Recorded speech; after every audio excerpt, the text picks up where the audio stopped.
Hello everyone, आज का topic हमारा रहेगा न्यूट्रिशन।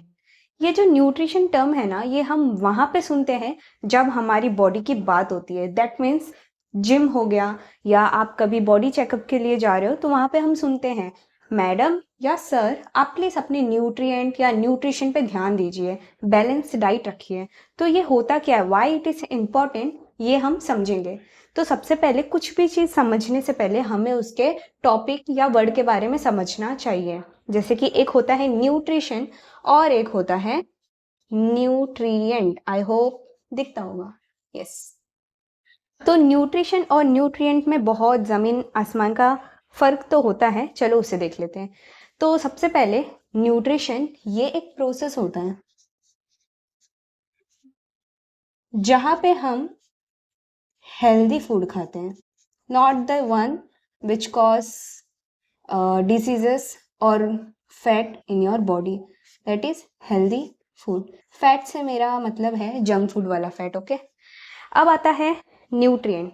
न्यूट्रिएंट में क्या होता है कि जो भी हम हेल्दी फूड के अंदर खाते हैं, जो बेसिकली कंपोनेंट होता है वो होता है न्यूट्रिएंट। तो न्यूट्रिएंट क्या है? It is a component of healthy food. अब आप बोलोगे ये कंपोनेंट कहाँ से आ गया, हम तो सिर्फ खाना ही खाते हैं। तो जब भी आपने कभी भी गौर किया हो, तो जब हम खाना खाते हैं एक बैलेंस रखते हैं। अगर हम कभी भी तीखा खाते हैं तो उसके साथ मीठा रखते हैं, कभी हैवी खाते हैं तो उसके साथ सैलेड रखते हैं। वाई? मतलब ऐसा क्यों हो जाता है? कभी कभी ऐसा क्यों होता है कि हमें अपना फूड काफ़ी एकदम प्लेन रखना पड़ता है कोई कोई दिन के लिए। तो ये बॉडी की रिक्वायरमेंट होती है। ये सब हमारे न्यूट्रिशन के अंदर आता है। तो ये कोई मामूली वर्ड नहीं है, ये बहुत ही वजन हैवी वर्ड है हमारे बॉडी के लिए। तो ये जो कंपोनेंट है ना, यहाँ पे मैं लिख देती हूँ, ब्लैक से लिखते हैं, कंपोनेंट ऑफ न्यूट्रिएंट। न्यूट्रिएंट, तो यहाँ पे आपने देखा होगा मैंने यहाँ पे न्यूट्रिएंट लिखा है, ना कि न्यूट्रिशन। बिकॉज न्यूट्रिशन एक प्रोसेस है of intaking a healthy food, whereas nutrient is just a component of healthy food. Component में क्या आ जाता है हमारा? कार्बोहाइड्रेट। कार्बोहाइड्रेट के बाद आ जाता है प्रोटीन। प्रोटीन के बाद आ जाता है हमारा fats, then vitamins and minerals. ये सब आ जाता है हमारा कंपोनेंट में। अगर आपको बैकग्राउंड थोड़ा नॉइज आता होगा तो I am very sorry for it. तो यहाँ पे देखिए, ये सब हमारा कंपोनेंट हो जाता है।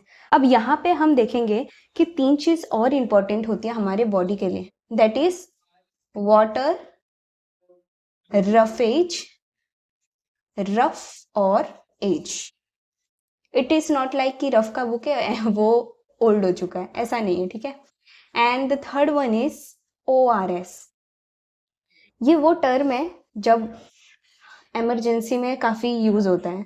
इमरजेंसी मतलब जब तुम्हारे बॉडी में तुम्हें पॉटी अच्छे से नहीं हो रहा है, स्टूल फीसेस अच्छे से एक्सक्रीट नहीं हो रहा है, तब तुमको रफेज और वाटर की बहुत याद आती है। वेर एस ORS, जब तुम्हें डायरिया हो जाए, बहुत बार तुम पॉटी जा रहे हो, डायरिया हो चुका है, उस केस में आपको याद आता है ORS की शक्ल।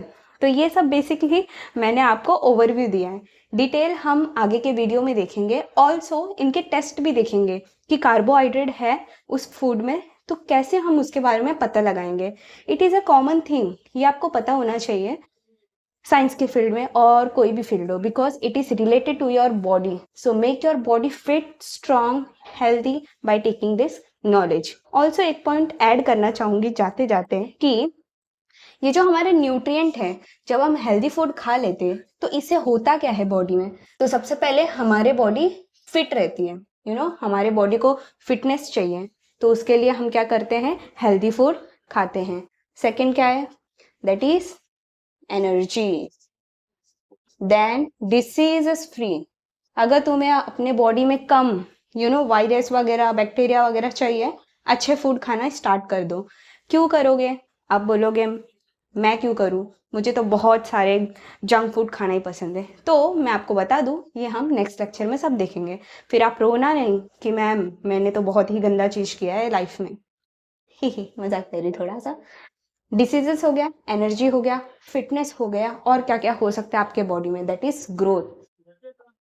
और क्या लगता है कि आपको हमें न्यूट्रिशन की ज़रूरत क्यों है, आप मुझे क्या बोलते हैं, कमेंट बॉक्स में बता सकते हैं। तब तक के लिए thank you for your patiently listening.